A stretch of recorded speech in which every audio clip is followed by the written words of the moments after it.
video on the Kirk, Hammett, Greeny Gibson Les Paul Standard. Again, been kind of messing around with the middle position over the last few days, and it is so versatile. I don't think I've ever played a Les Paul that's got such a good almost single coil clean sound. I'm just again running through my head rush unit into the head rush camp, and got a little bit of chorus, got a little bit of compression, tape echo, and running through it's modeling, I think, an orange amp and cab. But yeah, I mean, compared to if I move it into the rhythm position, just obviously there's a lot more output, but yeah, it just becomes very muddy. Same with the treble. Yeah, it's just really nice, very usable. I think it makes the Les Paul a much more versatile guitar than just having quote unquote two humbuckers.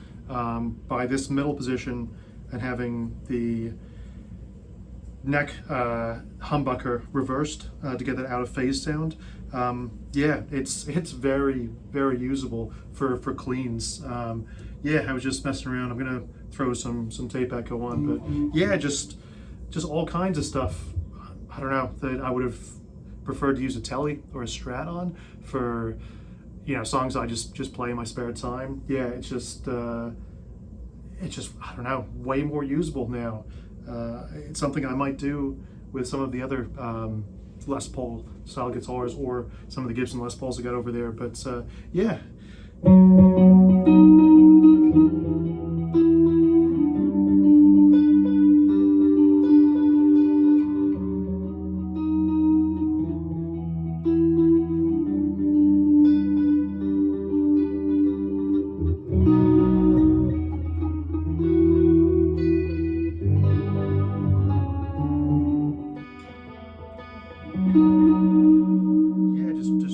Super chimey.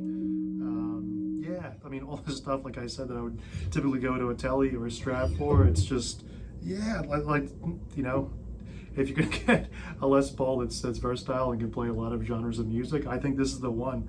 And for $200 more than a standard, me personally, I would choose this. Obviously, if you don't like the color, that could be an issue, or if you don't like satin finishes, that could be an issue. But yeah, I think for all intents and purposes, as a player's guitar, this is the one that I would choose. I mean,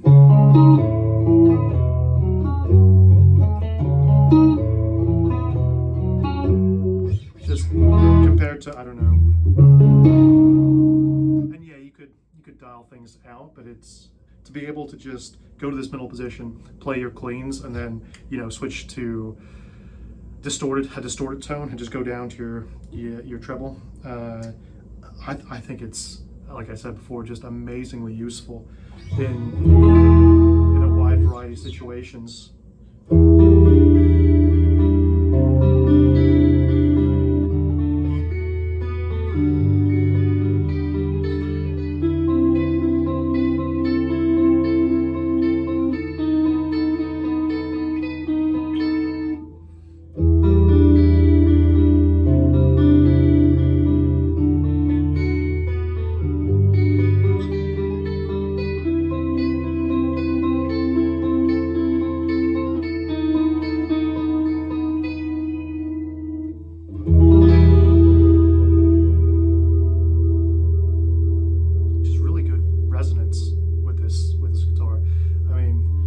Yeah, it is a standard, so you kind of would expect that. But I mean, I played other standards before, and this one, I don't know, just has that mojo to it. I've only had it for a week, so it might be still that honeymoon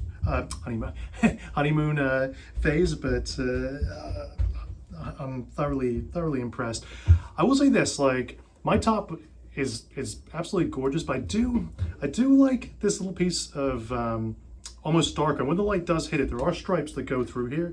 It might be a little bit hard to see, but I don't know. It's almost like a Rorschach test. It almost looks like a sun on waves. I don't know. That's just me, and it makes it a little bit unique versus just having a more maybe uniform flame to the maple. And like right there, you can kind of see it's a little bit darker as you get closer to this part of the guitar, and maybe a little bit on the lower horn. But it's all on where the light hits, and it's kind of cool to see the darker spot with the more amber tone kind of shine through at certain angles.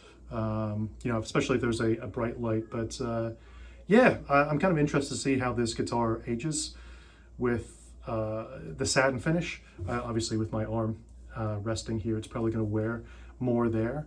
But yeah, and I always get a kick out of the smell that nitro has, especially on new ones, I guess, as it's as the gases are venting out. But yeah, mine is a two-piece back.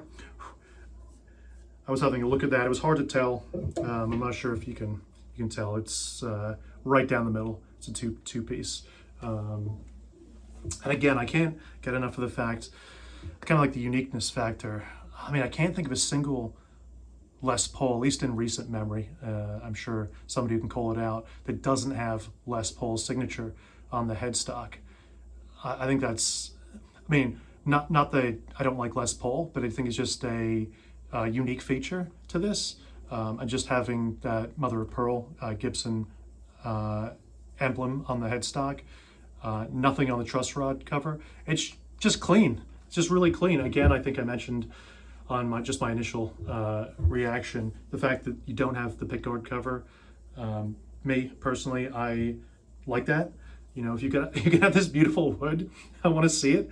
And for a solid color, it makes sense. But yeah, I think it just looks so much cooler without it. And yeah, I'm looking forward to playing this guitar more as the weeks go by. But yeah, again, I mentioned it last time. If you are a fan of thicker necks, the 50 style in this is pretty substantial. Definitely one of the thicker necks that I've had in my years of playing on Les Pauls. The slim taper, yeah, I don't know. I've got relatively large hands, and sometimes with the slimmer necks, my hands, I don't know, tend to kind of it's just not enough neck, I guess. In my hands, I tend to kind of like overreach over. So this kind of provides like a little bit of buffer. So when I'm playing, it just feels more comfortable. But yeah, I probably will change out the strings. I do like a slightly thicker gauge on my guitars. I'm thinking even if this shipped with a, I don't know, maybe a 9 to 42 or something like that. I prefer. I almost like if you're doing drop D stuff, I kind of prefer maybe something like a 52 to 10. Just to be, again, more versatile, to have a little more tension if you do go drop D. I have not put this guitar in drop D yet, but yeah, just I probably will put a thicker set of strings on it. I don't know if I'll have to adjust the truss rod. We'll see. But yeah, just wanted to kind of give some additional feedback on my thoughts on this beautiful guitar from Gibson. Since I last played it, I will say this. Just based on some of the guitars that I've played in recent years, since Cesar took over, I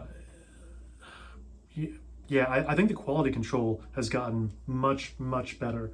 To kind of be frank, there was some real dog shit coming out of Nashville, maybe in the early 2000s. Some of the Gibsons that I owned, it was, or just walking into a Guitar Center or Sam Ash, just all kinds of things, playability issues, cosmetic issues, and I've been when you spend this amount of money on a guitar, which this is probably the most expensive guitar I've ever purchased. by quite a bit. I tend to buy a lot of used stuff on Reverb or just importing stuff. You know, I mentioned last time I'm really into Japanese guitars. I tend to, you know, import stuff from Japan, and yes, you do pay quite a bit for shipping to get things in the United States, probably even more so now. I think the last time I ordered a guitar from Japan was maybe 9 months ago.